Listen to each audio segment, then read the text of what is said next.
ನಮಸ್ಕಾರ. ನಾನು ನಿಮ್ಮ ಭಾಗ್ಯನಾರಾಯಣ ಬೊಗ್ಗವರಪು. ನೀವು ನೋಡ್ತಾ ಇದ್ದೀರಿ ಸುದ್ದಿ ಸರ್ಕಲ್.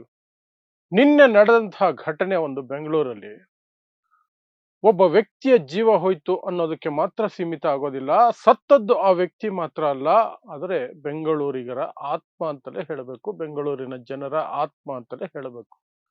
ಯಾಕಂದ್ರೆ ಕಣ್ಣೆದುರುಗಡೆ ಒಬ್ಬ ಮನುಷ್ಯ ನರಳ್ತಾ ಇದ್ರು ಸಹ, ಅವನ ಜೀವ ಕಾಪಾಡಿ ಅಂತ ಅವನ ಹೆಂಡತಿ ಅಂಗಲಾಚಿ ಬೇಡ್ತಾ ಇದ್ರು ಸಹ, ಅಷ್ಟು ಕಾರುಗಳು, ಅಷ್ಟು ಬೈಕುಗಳು, ಅಷ್ಟು ಜನ ಓಡಾಡ್ತಿದ್ರು ಸಹ ಒಬ್ಬರು ಸಹ ಸಹಾಯಕ್ಕೆ ಬರದೆ ಅವನು ರಸ್ತೆಯಲ್ಲೇ ಜೀವ ಬಿಟ್ಟ ನಂತರ ಯಾರೋ ಒಬ್ರು ಸಹಾಯ ಮಾಡಿದ್ರು ಸಹ ಹೆಣವನ್ನ ಆಸ್ಪತ್ರೆಗೆ ಕರ್ಕೊಂಡೋದಂಗೆ ಆಯ್ತೆ ಹೊರತು ಅವನ ಜೀವ ಉಳಿಲಿಲ್ಲ. ಒಟ್ಟಿನಲ್ಲಿ ಮುಟ್ಟಿದ್ರೆ ನನಗೇನು ಆಪತ್ತಾಗುತ್ತೋ, ನನಗೆ ನಾಳೆ ಯಾವ ಸಮಸ್ಯೆ ಬರುತ್ತೋ, ಯಾವ ಪೊಲೀಸ್ ಕೇಸ್ ಬರುತ್ತೋ, ಯಾವ ಕೋರ್ಟಿಗೆ ಅಲಿಬೇಕು ಅನ್ನುವಂತಹ ಭಯ ಮತ್ತು ನನಗೆ ಯಾಕೆ ಅನ್ನುವಂತಹ ಅಮಾನವೀಯವಾದಂತಹ ಮನಸ್ಥಿತಿಗಳು ಒಂದು ಜೀವನ ನಡು ರಸ್ತೆಯಲ್ಲಿ ಹೋಗೋದಕ್ಕೆ ಬಿಟ್ವು. ಸೊ ಏನಿದು ಘಟನೆ, ಮತ್ತು ವಾಸ್ತವದಲ್ಲಿ ನಿಜವಾಗ್ಲೂ ಅಂತಹ ಪರಿಸ್ಥಿತಿಯಲ್ಲಿ ನೀವು ಯಾರಿಗಾದರೂ ಸಹಾಯ ಮಾಡಿದರೆ ನಿಮಗೆ ಪೊಲೀಸರು, ಕೋರ್ಟು ಈ ರೀತಿಯಾಗಿ ಸಮಸ್ಯೆಗಳು ಬರ್ತಾವ ತಿಳಿಸುವಂತಹ ಪ್ರಯತ್ನವನ್ನು ಮಾಡ್ತೀನಿ. ಸೊ ವೆಂಕಟರಮಣನ್ ಅನ್ನುವಂತಹ 34 ವರ್ಷದ ವ್ಯಕ್ತಿ, ಬನಶಂಕರಿ ನಿವಾಸಿ. ಆತನಿಗೆ ಆರೋಗ್ಯ ಸಮಸ್ಯೆ ಬಂದಿದೆ. ಹೆಂಡತಿಯನ್ನ ಕರ್ಕೊಂಡು ಆಸ್ಪತ್ರೆಗೆ ತನ್ನದೇ ದ್ವಿಚಕ್ರ ವಾಹನದಲ್ಲಿ ಹೋಗಬೇಕು ಅಂತ ಹೋಗಿದ್ದಾನೆ. ಒಂದು ಆಸ್ಪತ್ರೆಗೆ, ಲೋಕಲ್ ಆಸ್ಪತ್ರೆಗೆ ಹೋಗಿದ್ದಾನೆ. ಎದೆ ನೋವು ಸ್ವಲ್ಪ ನೋಡಿ ಅಂತ. ಅವರು ಇಲ್ಲ ಜಯದೇವಾಗ ಹೋಗಿ ನಾವೇನು ಮಾಡಕ್ಕಾಗಲ್ಲ ಅಂತ ಹೇಳಿದ್ದಾರೆ. ಅವನಿಗೇನಂಥ ಸೀರಿಯಸ್ ಏನಾಗಿರ್ಲಿಲ್ಲ. ಅಟ್ಲೀಸ್ಟ್ ಆ ಆಸ್ಪತ್ರೆ ಕಾಮನ್ ಸೆನ್ಸ್ ಇರೋ ಡಾಕ್ಟರ್ ಆಗಿದ್ದಿದ್ರೆ, ಹೊಟ್ಟೆಗೆ ಅನ್ನ ತಿನ್ನೋ ಡಾಕ್ಟರ್ ಆಗಿದ್ದಿದ್ರೆ ಫಸ್ಟ್ ಏಡ್ ಏನಾದ್ರೂ ಮಾಡಬೇಕಾಗಿತ್ತು. ಮತ್ತೆ ಇವಾಗ ಸಣ್ಣ ಪುಟ್ಟ ಕ್ಲಿನಿಕ್ಗಳಲ್ಲೂ ಸಹ ಈ ಇ.ಸಿ.ಜಿಯ ವ್ಯವಸ್ಥೆ ಇರುತ್ತೆ. ಇ.ಸಿ.ಜಿನೋ ಇನ್ನೆಂಥದ್ದು ನೋಡೋದು, ಒಂದು ಟ್ಯಾಬ್ಲೆಟ್ ಕೊಡೋದು, ಇನ್ನೇನೋ ಮಾಡೋದು, ಅಥವಾ ಅಲ್ಲೇ ಕೂರಿಸಿ ಇಮಿಡಿಯೇಟ್ ಆಗಿ ಆಂಬ್ಯುಲೆನ್ಸ್ಗೆ ಫೋನ್ ಮಾಡೋದು, ಏನೋ ಒಂದು ಮಾಡ್ಬೋದಾಗಿತ್ತು. ಆ ಆಸ್ಪತ್ರೆಯವರು ಮಾಡಲಿಲ್ಲ. ಮನೆ ಹತ್ರ ಇರೋದು. ವಿಧಿ ಇಲ್ಲದೆ ಹೆಂಡ್ತಿನ ಕರ್ಕೊಂಡು ಈತನೇ ಗಾಡಿ ಓಡಿಸ್ಕೊಂಡು ಜಯದೇವ ಕಡೆ ಹೋಗ್ತಾ ಇದ್ದಾನೆ. ಹೋಗ್ತಿರ್ಬೇಕಾದ್ರೆ ಕದ್ರಿಹಳ್ಳಿ ಬ್ರಿಡ್ಜ್ ಬಳಿ ಎದೆ ನೋವು ಜಾಸ್ತಿ ಆಗಿದೆ, ಗಾಡಿ ಓಡಿಸೋದಿಕ್ಕೆ ಹತೋಟಿ ತಪ್ಪಿದೆ, ಬಿದ್ದಿದ್ದಾನೆ. ಯಾವುದೋ ಗಾಡಿ ಟಚ್ ಆಯ್ತು, ಬಿದ್ದು ಅಲ್ಲೇ ಕುಸ್ತು ಬಿದ್ದ. ಹೃದಯಾಘಾತ ದೊಡ್ಡ ಮಟ್ಟದಲ್ಲಿ ಆಗಿದೆ. ಅವನ ಹೆಂಡತಿ ರೂಪ ಅಂತ ಹೋಗಿ ಬರೋ ಗಾಡಿಗಳಿಗೆಲ್ಲ ಕೈ ಆಡಿಸಿ ಬೇಡ್ಕೊಂಡು ಎಷ್ಟೆಲ್ಲ ರೋಧಿಸಿದ್ರು ಸಹ ಒಂದು ಗಾಡಿ ನಿಲ್ಸಲ್ಲ. ಸುಮಾರು ಹೊತ್ತು ಒಂದೇ ಒಂದು ಗಾಡಿನೂ ನಿಲ್ಸಲ್ಲ.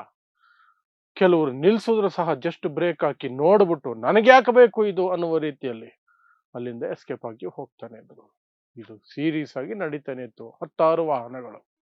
ಎಲ್ರಿಗೂ ಇದ್ದಿದ್ದೊಂದೇ ಭಯ, ನಾಳೆ ಪೊಲೀಸ್ ಕೇಸ್ ಆದ್ರೆ, ನನ್ನನ್ನು ಎನ್ಕ್ವೈರಿ ಕರೆದ್ರೆ, ನನ್ನ ಮೇಲೆ ಕೇಸ್ ಆದ್ರೆ, ಕೋರ್ಟ್ಗೆ ಹೋಗ್ಬೇಕಾದ್ರೆ ಟೈಮ್ ವೇಸ್ಟು, ಆತಂಕ, ನನಗೆ ರಿಸ್ಕು, ಇದೇ ಯೋಚನೆಯಲ್ಲಿ ಬಂತೆ ಹೊರತು ಒಂದು ಜೀವ ಹೋಗ್ತಾ ಇದೆ, ಆ ಜೀವವನ್ನ ನಾನು ಕಾಪಾಡುವಂತಹ ಪ್ರಯತ್ನ ಮಾಡಬಹುದಲ್ಲ ಅನ್ನುವಂತಹ ಯೋಚನೆ ಯಾರಿಗೂ ಬರಲಿಲ್ಲ. ಕೊನೆಗೆ ಯಾರೋ ಒಬ್ಬ ಕ್ಯಾಬ್ ಡ್ರೈವರು ದೊಡ್ಡ ಮನಸ್ಸು ಮಾಡಿ ತನ್ನ ಕಾರಿಗೆ ಹತ್ತಿಸ್ಕೊಳ್ತಾನೆ. ಅಷ್ಟೊತ್ತಿಗೆ ಜೀವ ಹೋಗಿತ್ತು ಅನ್ಸುತ್ತೆ. ಹತ್ತಿಸ್ಕೊಂಡು ಆಸ್ಪತ್ರೆಗೆ ಹೋದ್ರೆ ಈಸ್ ನೋ ಮೋರ್ ಅಂತ ಹೇಳಿದ್ರು ಡಾಕ್ಟರ್ಸ್. ಸತ್ತು ಹೋಗಿದ್ದಾನೆ ಅಂತ. ಈಗ ಈ ವೆಂಕಟರಮಣ ಅನ್ನುವಂತಹ 34 ವರ್ಷದ ವ್ಯಕ್ತಿ, ಮದುವೆಯಾಗಿ 5 ವರ್ಷ, 4 ವರ್ಷದ ಮಗ, 1.5 ವರ್ಷದ ಮಗಳಿದ್ದಾಳೆ. ಸಣ್ಣ ವಯಸ್ಸಿಗೆ ಆತ ಹೋದ. ಸೊ ಆ ಕುಟುಂಬದ ಕತೆ ಬಿಡಿ, ಅದು ಏನಾಗುತ್ತೆ. ಯಾಕಂದ್ರೆ 2 ವೀಲರ್ ಆಸ್ಪತ್ರೆಗೆ ಹೋಗ್ತಿದ್ದಾರೆ ಅಂದ್ರೆ ಅವರ ಆರ್ಥಿಕ ಪರಿಸ್ಥಿತಿಯನ್ನ ನೀವೇ ಊಹಿಸ್ಕೊಳ್ಬಹುದು. ಅವರು ಯಾವ ರೀತಿ ಇರ್ತಾರೆ, ನಾ ಮಕ್ಕಳ ಪಾಡೇನು, ಹೆಂಡತಿ ಏನ್ ಮಾಡ್ತಾಳೆ, ಅದೆಲ್ಲ ಅದು ಬೇರೆಯದೇ ಕತೆ.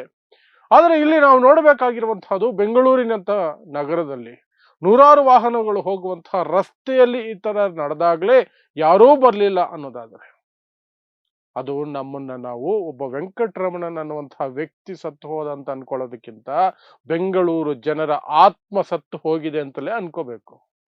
ಯಾಕೆಂದ್ರೆ ಆ ಮಟ್ಟಕ್ಕೆ ನಾವೆಲ್ಲ ಸಹ ಎರಡು ರೀತಿಯಲ್ಲಿ ಒಂದು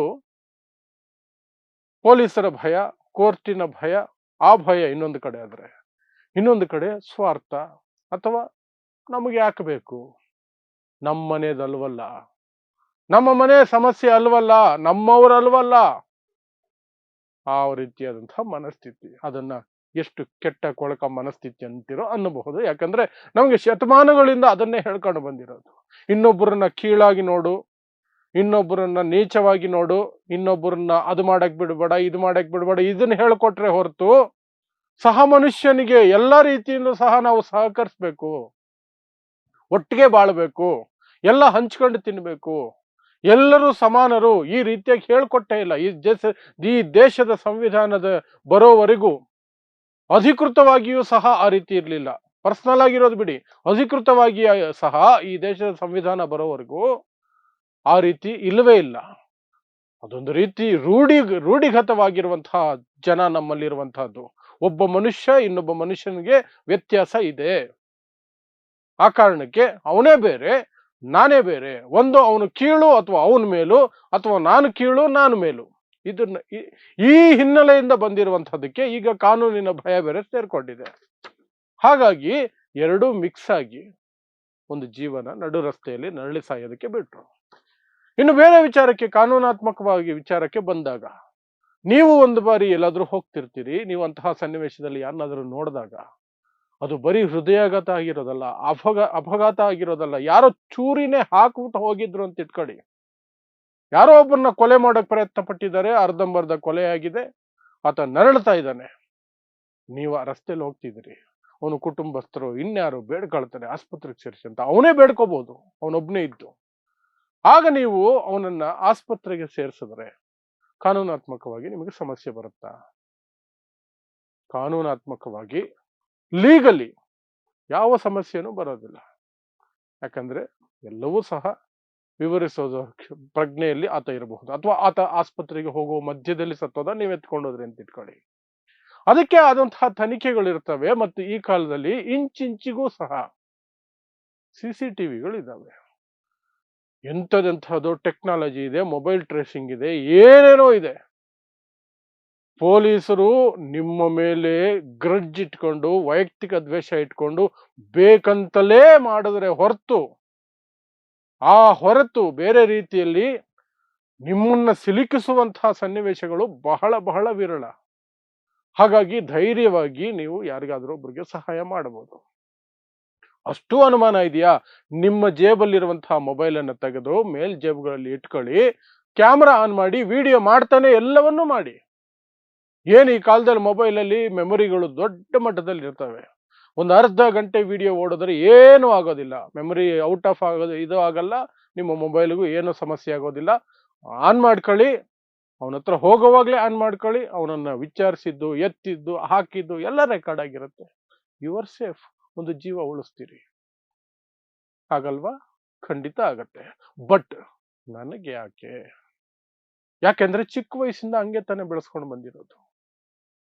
ಚಿಕ್ಕ ವಯಸ್ಸಿಂದ ಯಾವ ಮಟ್ಟಕ್ಕೆ ನಾವು ಮನುಷ್ಯರ ನಡುವೆ ದ್ವೇಷ ಬಿತ್ಕೊಂಡು ಬಂದಿದ್ದೀವಿ ಅಂತಂದ್ರೆ, ಅವನ್ ಟಿಫನ್ ನೀನು ತಿನ್ನಂಗಿಲ್ಲ, ಅವನು ಬೇರೆ ಜಾತಿ, ಅವನು ನಿನ್ ಟಿಫನ್ ಮುಟ್ಟದಂಗ್ ನೋಡ್ಕೋ, ಅವನ ಜೊತೆಲಿ ಊಟ ಮಾಡಬೇಡ, ಅವನನ್ನ ಮನೆಗ್ ಕರ್ಕೊಂಬಂದ್ಬಿಟ್ಟಿಯ, ಅವನ ಮನೆಗೆ ನೀನ್ ಹೋಗ್ಬಿಟ್ಟಿಯ, ಅಯ್ಯೋ ಮೈಲಿಗೆ ಆಗತ್ತೆ, ಧರ್ಮ ಇದಾಗತ್ತೆ, ಏನೇನೋ ಇಂತಹದ್ದನ್ನು ಹೇಳಿ ಹೇಳಿ ಹೇಳಿ ಹೇಳಿ ಹೇಳಿ ಈ ಸಮಾಜವನ್ನ ಈ ನಿಕೃಷ್ಟವಾದಂತಹ ಪರಿಸ್ಥಿತಿಗೆ ತಂದು ನಿಲ್ಲಿಸಿದ್ದಾರೆ.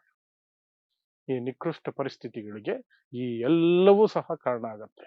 ಆದ್ರೆ ನಾನು ಹೇಳ್ತಾ ಇದ್ದೀನಿ, ಏನು ಸಮಸ್ಯೆ ಆಗಲ್ಲ. ನಾನು ಹೇಳ್ದಂಗೆ ಲೀಗಲಿ ಸುಪ್ರೀಂ ಕೋರ್ಟ್ ಆರ್ಡರೇ ಆಗಿದೆ, ಆಕ್ಸಿಡೆಂಟ್ ಆದ ವ್ಯಕ್ತಿಯನ್ನ ಕರ್ಕೊಂಡು ಬಂದ್ರೆ ಅವನನ್ನ ಯಾವುದೇ ರೀತಿಯಲ್ಲೂ ಕೂಡ ತೊಂದರೆಗೆ ಒಳಪಡಿಸಬಾರದು ಅಂತ.